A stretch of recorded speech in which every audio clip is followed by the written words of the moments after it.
dusirimbe turangasha. Yes. Ai nuko ku munsi wa mbere w'imisiri umuseke wenda gutambika, Maria Magdalena na Maria wundi baza kureba cyagituro nuko ku munsi wa mbere w'imisiri umuseke wenda gutambika, Maria Magdalena na Maria wundi baza kureba cyagituro we gutinya Maria kuko ushaka yazutse Maria, we gutinya Maria kuko ushaka yazutse Maria, nuko ku munsi wa mbere w'imisiri umuseke wenda gutambika, Maria Magdalena na Maria wundi baza kureba cyagituro we gutinya Maria kuko ushaka yazutse Maria, we gutinya Maria kuko ushaka yazutse Maria.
Pasiteri yahatangarira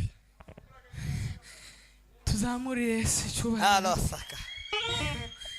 Imana ishimwe ku ijambo ryayo tumaze gutegera. Mureke dutereza haleluya mu gihe badutambukishije, nanone tubajyeho umwanya tuzamurire Imana icyubahiro.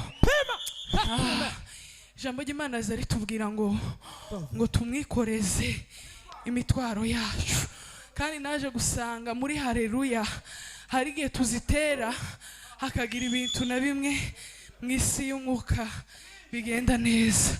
None dufatikanye ba perezida kugiye mu mbekingi bene aba ni abavandimwe turabaniriye. Tuzamurire Yesu icyubahiro.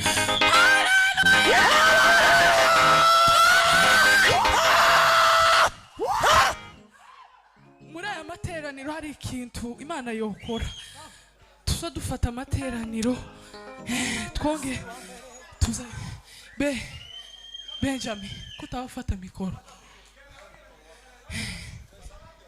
Nanone igihe badutambukiranisha hano ngo dutange ivugabutumwa, nanone turikore neza.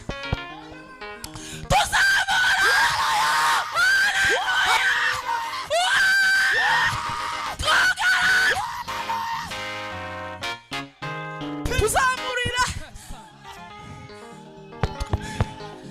twongere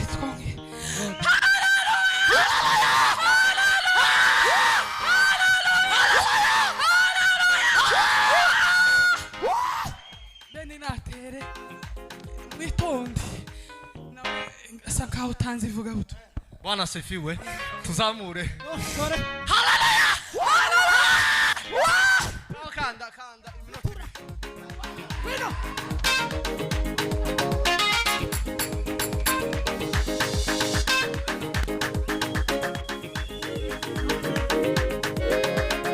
Pasi we.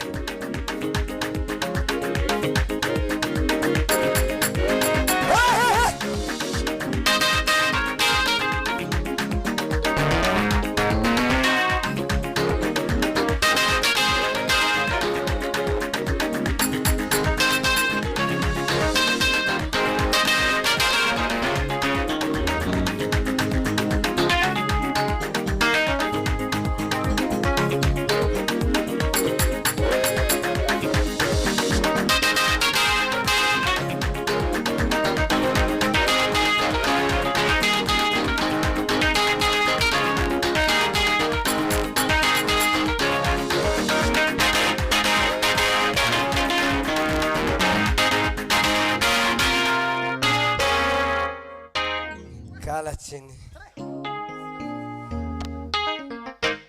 Sio mimi ninasema.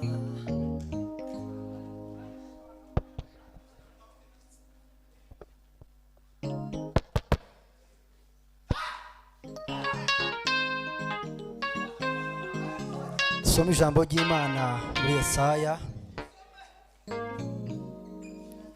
ibice 62 umurongo wa 6 n'uwa 7.